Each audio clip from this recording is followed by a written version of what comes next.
Making a simple concrete calculation mistake won't just cost you thousands of dollars, it could literally leave you with a permanent structural defect. Here's exactly how to avoid it. In today's explainer, we're revealing exactly how beginners accidentally order 12 times too much concrete for a basic job. More importantly, I'm going to show you how to master the math to keep that cash in your pocket and ensure your structures are rock solid. So, let's get right to it. Mistake number 1. The inch to feet disaster. This is hands down the most common error made when calculating volume for flat slabs. To find the volume of a concrete slab, you just multiply length by width by thickness. Simple, right? But here's the trap.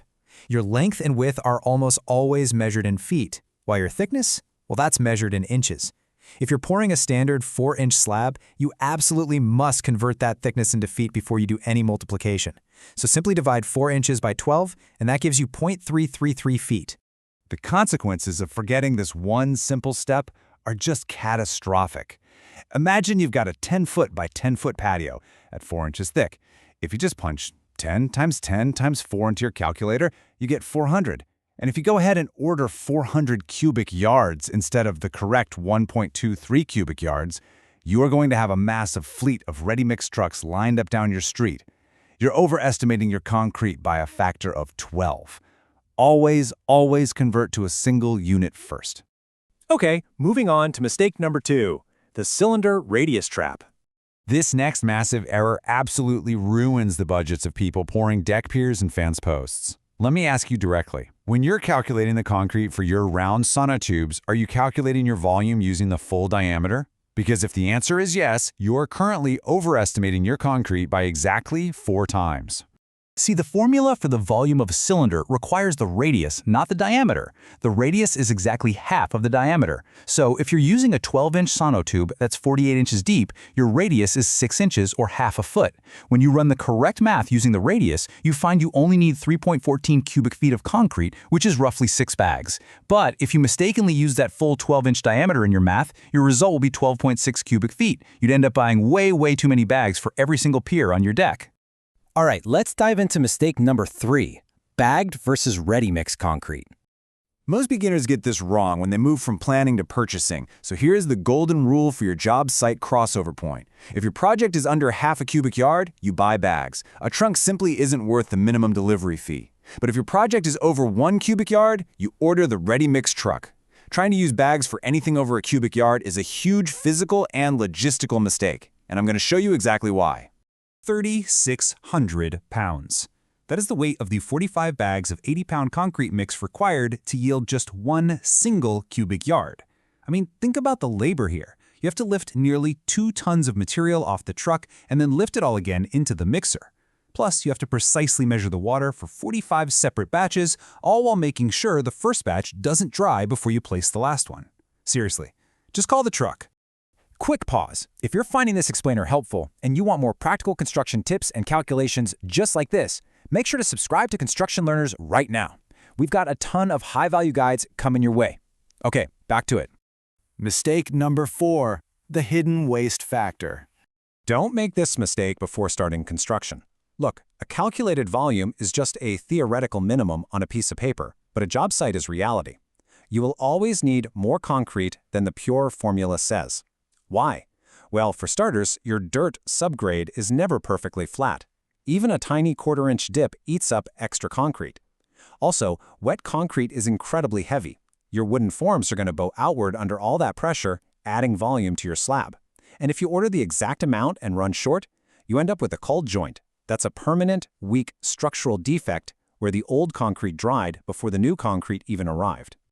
So, depending on your project type, here is exactly how much extra you need to order to stay safe. For a standard flat slab, add 5 to 7%. Strip footings need 5 to 10%.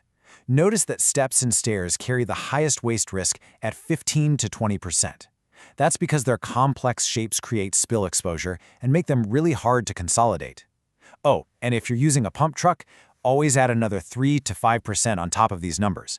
The truck will literally steal concrete that gets permanently left behind in the long pump hoses. That brings us to mistake number 5, the curb complexity error. Let's dive into a highly specific but incredibly costly trap.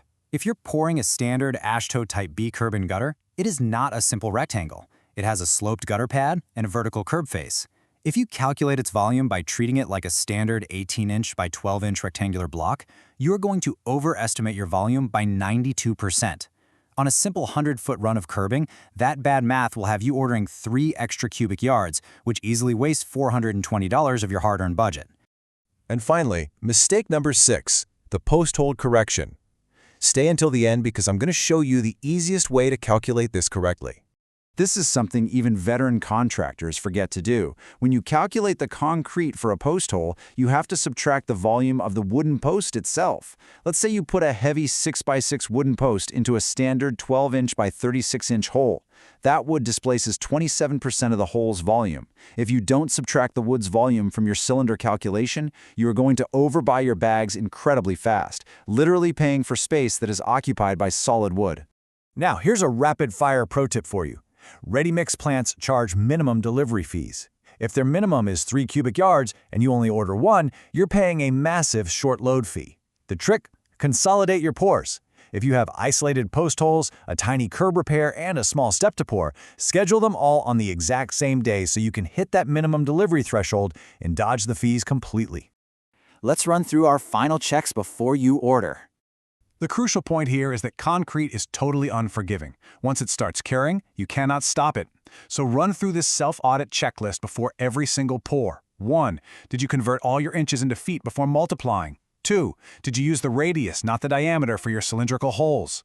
3. If you're setting large posts, did you subtract the wood's volume?